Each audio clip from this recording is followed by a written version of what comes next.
Pertanyaan UAS Hadis Pendidikan. 1. Jelaskan 3 materi dari hadis pendidikan secara detail. Mulai dari pelafalan hadis, terjemahannya, serta penjelasannya secara luas. Baiklah, di sini yang pertama yaitu hadis tentang pentingnya menuntut ilmu. Hadis itu berbunyi, Thalabul ilmi faridatun ala kulla muslimin, yang artinya menuntut ilmu itu wajib bagi setiap muslim. Dalam hadis ini menekankan bahwa menuntut ilmu itu wajib bagi setiap muslim tanpa memandang gender, usia, ataupun status sosial. Pendidikan yang dimaksud ini bukan hanya tentang pendidikan agama, tetapi tentang ilmu duniawi yang bermanfaat. Dalam hadis pendidikan modern, itu artinya orang tua dan guru wajib memastikan bahwa anak-anak mendapatkan pendidikan yang menyeluruh, yaitu pendidikan yang tidak hanya berfokus tentang pengetahuan agama, tetapi juga tentang keterampilan hidup. Baiklah, hadis yang kedua yaitu metode pendidikan dengan kasih sayang dan lemah lembut. Hadisnya berbunyi yaitu Innallaha rafiqu yuhibbur rafqa, yang artinya sesungguhnya Allah itu maha lembut dan menyukai kelembutan.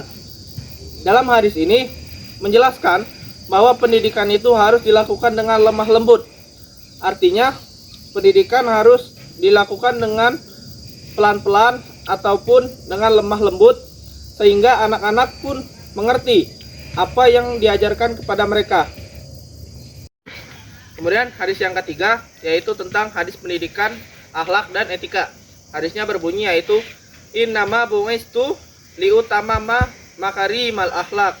Artinya yaitu sesungguhnya aku diutus untuk menyempurnakan akhlak. Jadi dalam hadis ini menjelaskan tentang pendidikan itu adalah penting untuk mendidik akhlak. Akhlak ini berisi tentang kejujuran, disiplin, tanggung jawab, dan lain sebagainya. Jadi hadis pendidikan ini menjelaskan bahwa pendidikan itu menjadikan sebuah anak itu menjadi akhlak yang baik, yaitu akhlakul karimah. 2. Bagaimana hadis-hadis pendidikan dapat memberikan panduan dalam menghadapi tantangan dan permasalahan pendidikan anak usia dini di era modern? Baiklah, yang pertama yaitu menanamkan nilai-nilai dasar, yaitu nilai-nilai dasar seperti kejujuran, disiplin, tanggung jawab, dan lain sebagainya. Itu menjadi fondasi untuk menghadapi pengaruh negatif dari media dan teknologi. Yang kedua, pendekatan holistik, yaitu pendidikan Islam memperhatikan keseimbangan antara dunia dan akhirat. Hal ini relevan dalam menghadapi tantangan modern yang seringkali memperhatikan pengembangan kognitif dan mengesampingkan pengembangan moral dan juga spiritual. Yang ketiga yaitu peran guru dan orang tua.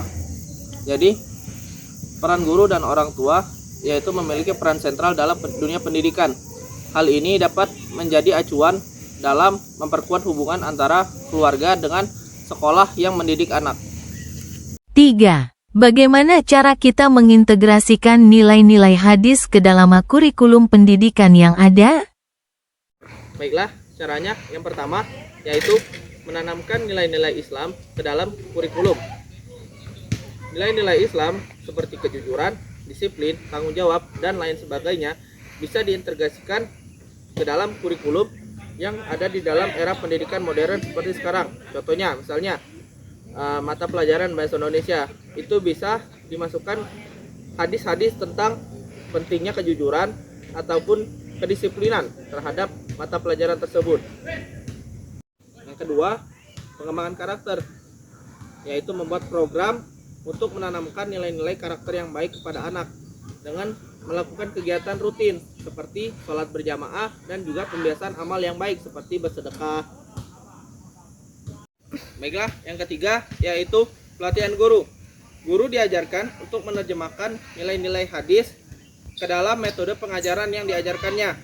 Tentu saja metode pengajaran ini dilakukan dengan baik sehingga bisa dilakukan dengan pendidikan di era modern sekarang.